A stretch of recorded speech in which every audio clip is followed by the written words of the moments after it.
Welcome back, all you Fabricants and Fleshbags, to the super, not funny show, reviews. And today we are reviewing Black Panther Wakanda Forever, the latest MCU offering. It's going big in theaters right now. And so what did we think about it? And should you be watching? LADI, the long wait was finally over. Wakanda Forever finally hit theaters last week, and we had a chance to go see it. I mean, it was huge. I don't know about where you were seeing it, but in my theater, a lot of people in it. So, but this is a big follow-up to, you know, a $1.3 billion Black Panther film, and of course, it's the tail end of Marvel Phase 4. It had a lot to do because, you know, Chadwick Boseman died, and we wanted to see what does the MCU look like without T'Challa. And of course, they introduced Namor and the Talokans. So there's a lot of stuff going on there, LADI. What did you think about it? Okay, I'm gonna be honest. I didn't like the movie as much as you did, and here's the thing that really got me with this movie. It was long, man. It was.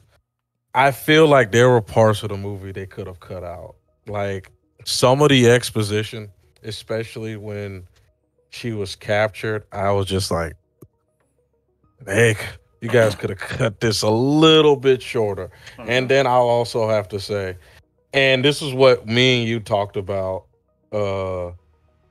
Me and you talked about when the filming of this movie was happening. Spoiler alert: Shuri is Black Panther, and boy. Well, let me tell you, that's not much of a spoiler because the trailers more or less said that. You'll be surprised. A lot of people didn't know. You'll be surprised. I'm like, who do you think? First of all, if y'all, well, maybe they didn't see the trailers, but the trailers made it pretty clear she was, because I'm telling you, I was leaving comments on the YouTube trailers, and there were hundreds of people fighting me, telling me it's not Shuri, and I'm just like, all right, guys, whatever. So I mean, clearly, whoever this is has breasts, and clearly they're quite slim. So, I mean, Lupita Nyong'o she's a slim woman, but she's got more going on. She's muscular. Well, she's got more going on than you know, Letitia Wright, but yeah, she was she became Black Panther. I mean, it all makes sense within there. I mean, in fact, I love the movie.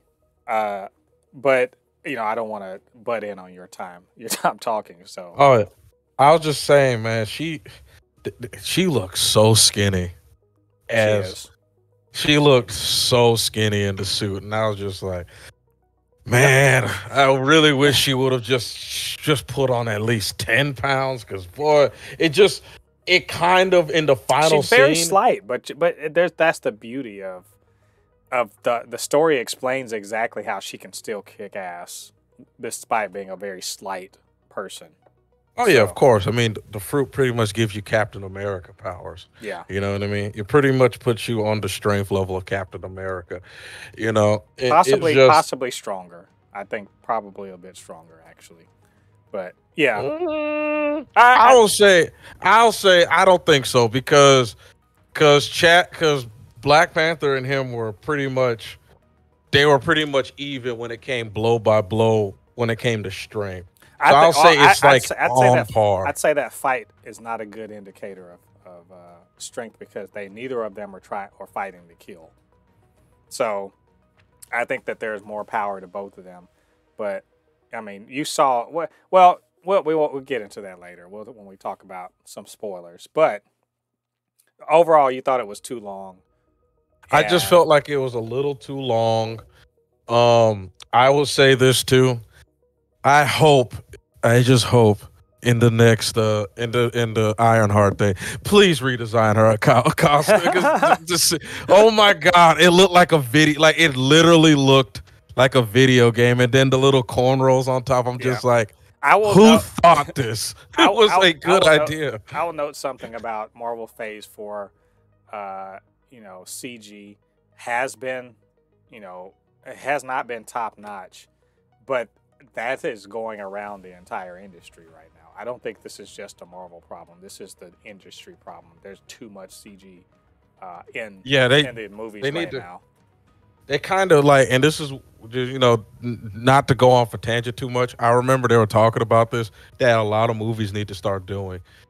They need to, quit just going to like a country, a farm area in Georgia and filming a scene like that, or just find a tropical beach or a tropical area in Florida or something like that and make it look like it. Because when you're in Georgia where there's no palm trees, you have to edit them in, Yeah. and especially in bright scenes like that, because let's be honest, there was quite a few backdrops where I'm like, yeah, I can clearly see Yeah, that CG. that what I can they clearly, clearly. yeah, they were using the volume and all of that. There also are also some very good on location scenes too, like on the beach and all that stuff. So there, I mean, we know they went around the world doing stuff and everything. I mean, I think you're not wrong about the length, even though to me I didn't really feel it. Though I do think that there were a couple places like if they had missed, a few scenes here and there, wouldn't have changed the movie significantly. And I'll say again, I love the movie. It did everything for me that I wanted it to do. It rehabilitated, at least in terms of acting, Letitia Wright somewhat a lot in my eyes. I will definitely Yeah, say she was one of the acting highlights of this movie. yeah. I mean, it's her movie. Let's call it what it is. This is Shuri's movie, and there are other people that are in it significantly, but this is her. To the detriment of the movie sometimes, I think. Now, I don't think this is a perfect movie by any means. Yeah, not Because enough M'Baku. yeah, In my opinion. there were some characters that got sidelined because this is very much Shuri's movie, but they were sidelined in Chadwick's movie too. But her being the center, taking center stage, she handles it quite impressively. I'd say she has a lot to do, cover much emotional range, and she does it well. I think. The surrounding cast is pretty amazing. Tino Huerta is an amazing villain. Not, his character's motivations are a bit stupid in a few places. Yeah. But That's another thing. and he's got me saying, and I'm saying his name differently now. Namor.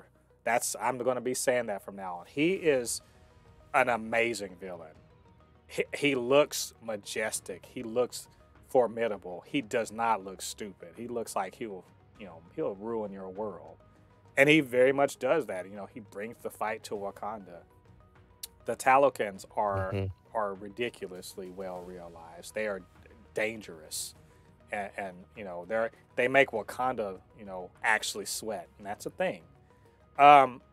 Angela Bassett destroys every scene she's in. She is on fire in this movie. She is the queen, and oh my God, every time she's on screen, just the best thing possible.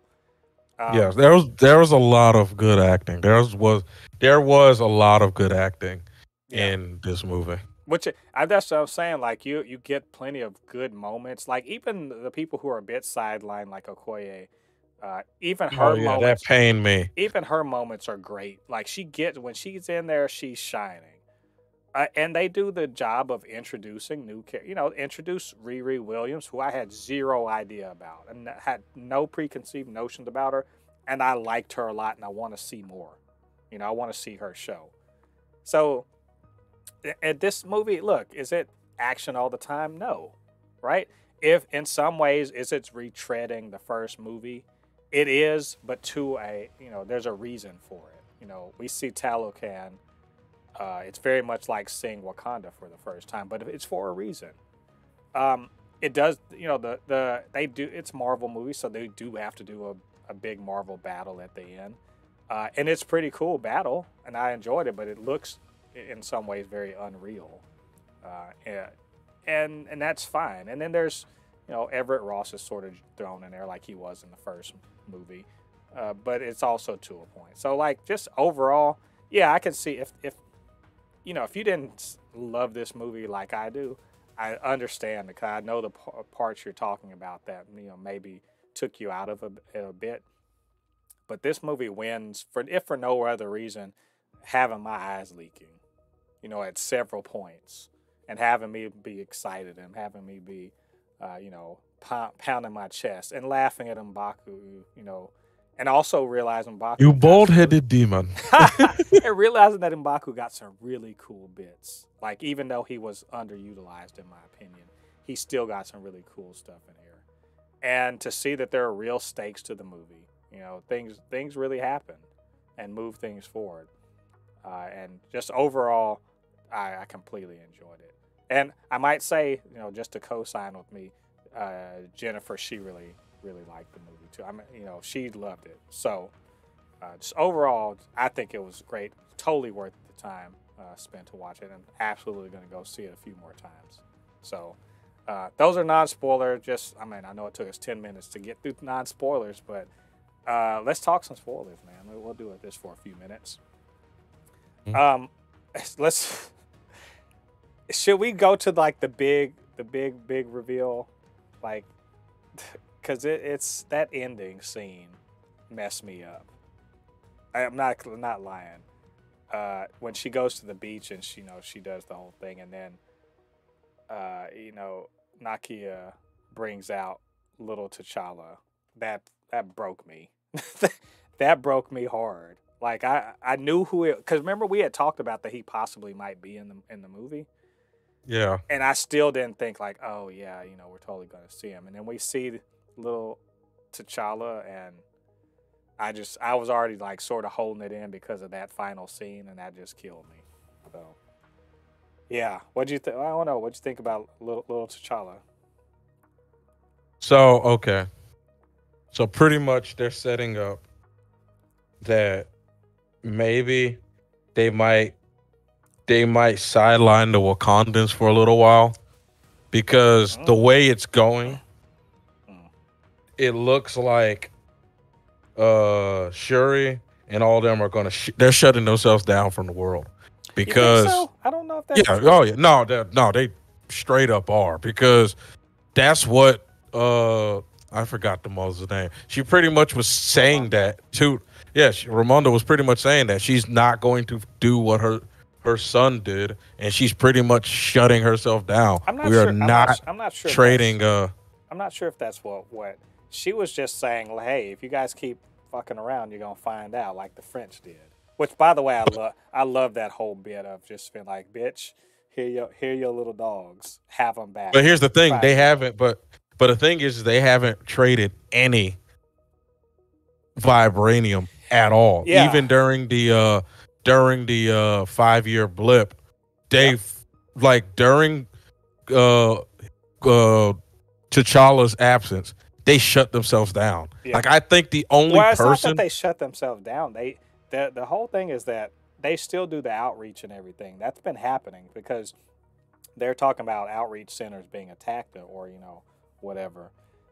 They're still doing that. They just refuse to trade vibranium. And that's really and there's this idea that that's going to be the next fight in the MCU, at least on Earth in the MCU, is that there's going to be a fight over vibranium. That's the whole point. And might I add, a good, sort of message or theme for the movie was really, these two countries wanting to maintain their sovereignty in the face of knowing how the world, and let's be clear, in particular, the Eurocentric, countries like America and England and France and whatever, when they see a vital resource that's scarce, that could make them tons of money or give them tons of power, they'll stop at nothing to get it. So this was a bit of a it's a metaphor for oil or nuclear weapons or whatever. And that they'll step on anybody to get to it. And this whole, thing was Namor saying, hey, I know what's going to happen, and I'm not letting you let the cat out of the bag, and I'm not letting them come down here and screw with us. So if you don't, make it impossible, if you don't get this scientist, we're going to, we got problems. And it's really, it's this black and brown country essentially fighting each other over not wanting to be noticed, too heavily by the white countries because they know the way that story plays out. But now at the very end of the movie, Namor has pretty much maneuvered it so he gets what he wants anyway, which is an alliance with Wakanda against the rest of the world, in case shit goes down. And it's pretty clear that it is going to go down because Valentina leads the CIA now. And she is interested in destabilizing Wakanda. So anyway, that was a long-winded thing of saying. So here's my little thing with Madam Hydra. I'm going to say this. I liked her when she first appeared the first time in what's that TV show? That was at the end of Black Widow, but also was when we first saw her. But she was in Falcon and Winter Soldier.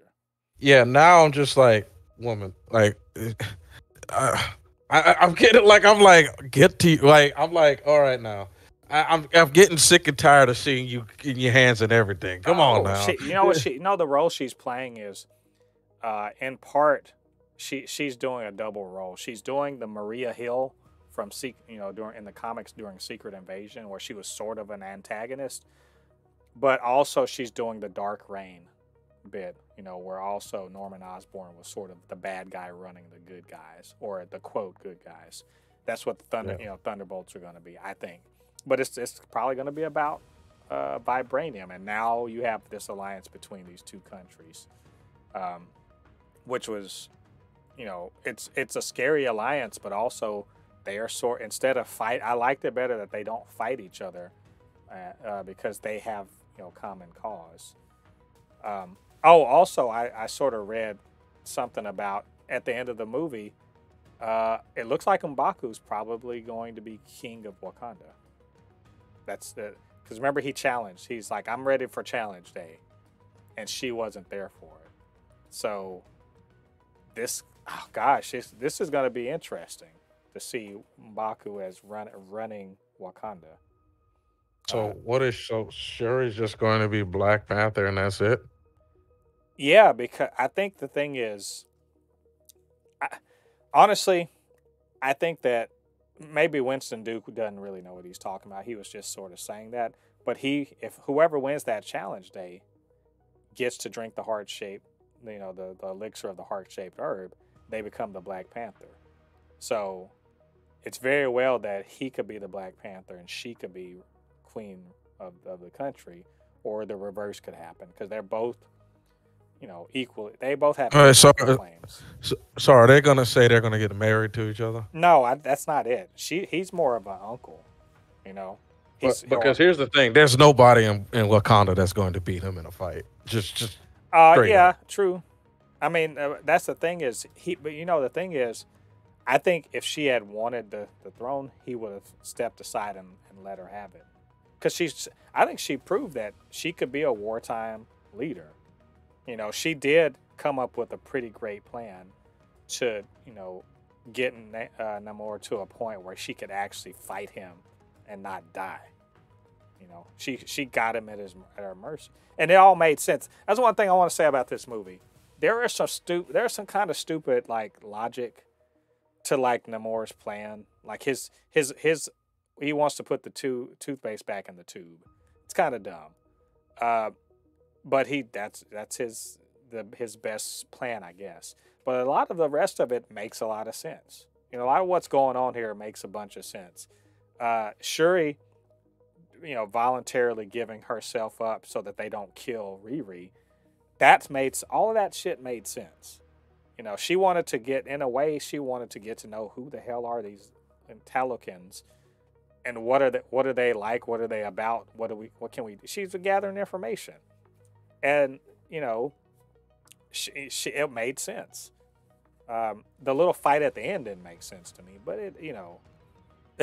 some of it didn't make sense to me. But the one part that they went way overboard, and everybody's like talking about it, is when the guy ran her through with the spear. You didn't have to do that, guy. You could have. I mean, but here's the thing, though. that type of damage, she should have been able to flip in the sky and land it. Yeah, You but should have just had it where she's she Black got stabbed Panther. and Y'all remember that the heart-shaped herb, and she freshly got it. By the way, it's not like I have a feeling that T'Challa's illness depleted the heart-shaped herbs. How its effect on him because of what it was doing. They couldn't get more.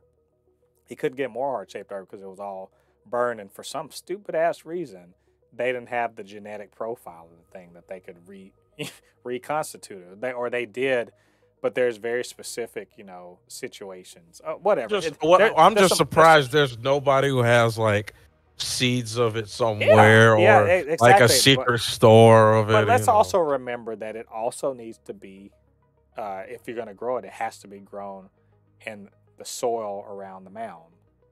So there's some bullshit science reasons why it wouldn't work, but the point here being that she had most recently, and I mean within like a day or so, had gotten the heart-shaped herbs. So actually, she had a healing factor. So that wasn't a death. He didn't stab her in the heart. He stabbed her in the side, which indicates to me that either he was really messed up by that fight, by the weakening, or he was very deliberately, not trying to kill her. I mean, yeah, it's quite obvious. I mean, even when he was weakened, he could have killed her. Yeah. He straight up was not trying to kill her. I mean, yeah, but it was a badass fight though. I'm gonna get this. The action scenes were on point in this movie, in my opinion. They're just like really, really good. Even like the worst action scenes in the movie were still pretty cool. And also, I'll also say this too. I didn't like that they killed the mother though. I didn't like how I just felt like somebody had to though. Somebody had to die for dramatic purposes, and also to remove the obstacles, if you will, for Shuri's character growth.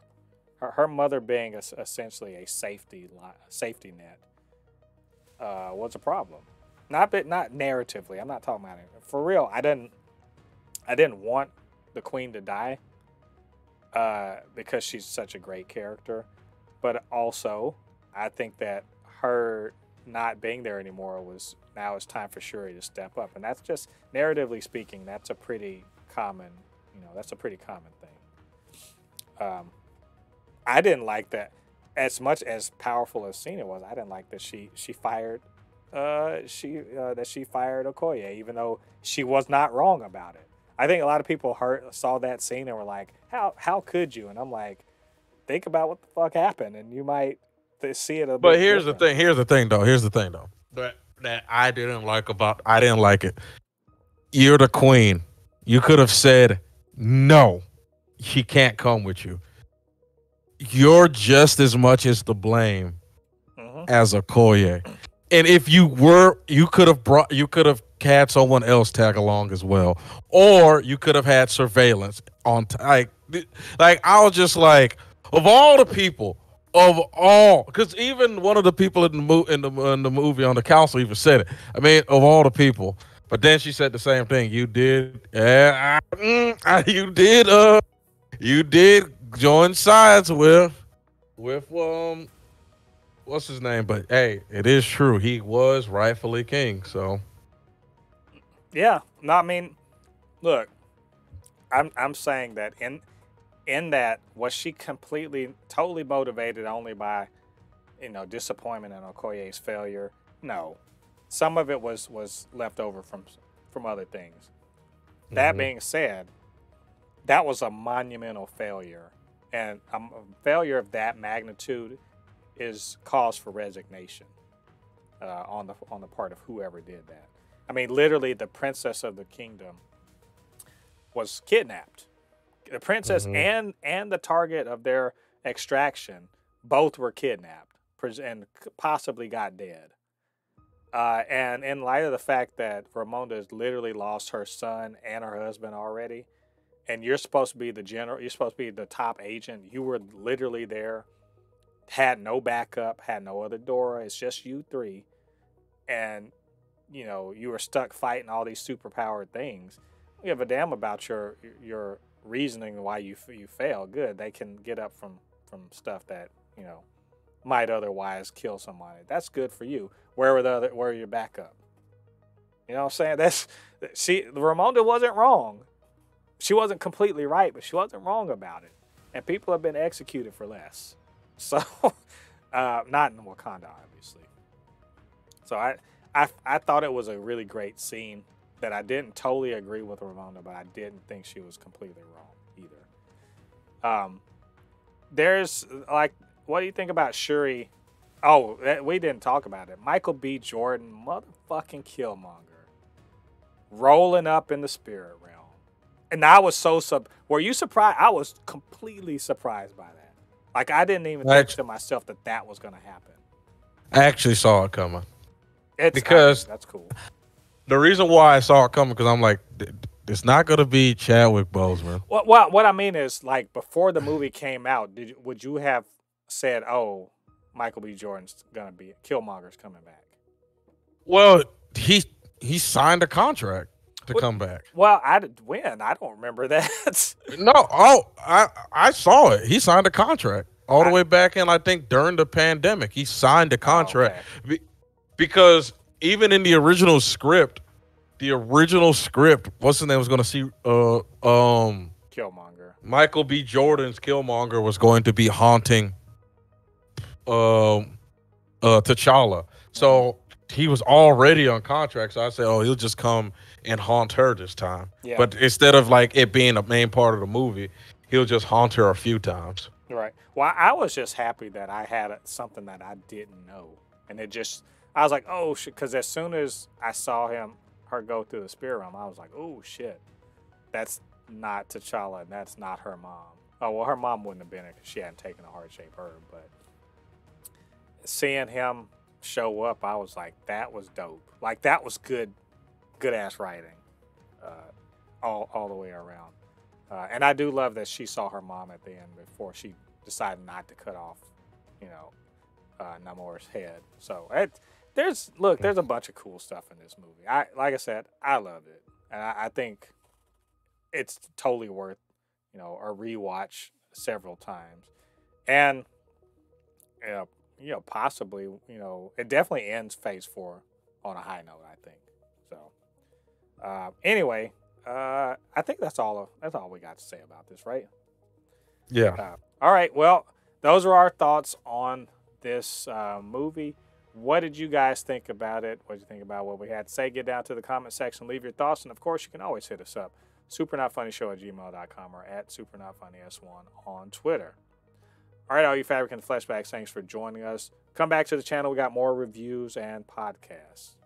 Until then, I've been Mo de Poupée, your resident fabricant and comic extraordinaire on all things pop culture, joined by the anime expert, video game designer, and lover of all things superhero, my good friend LADI. And we'll see you guys on the other side of the thread. Peace. Peace.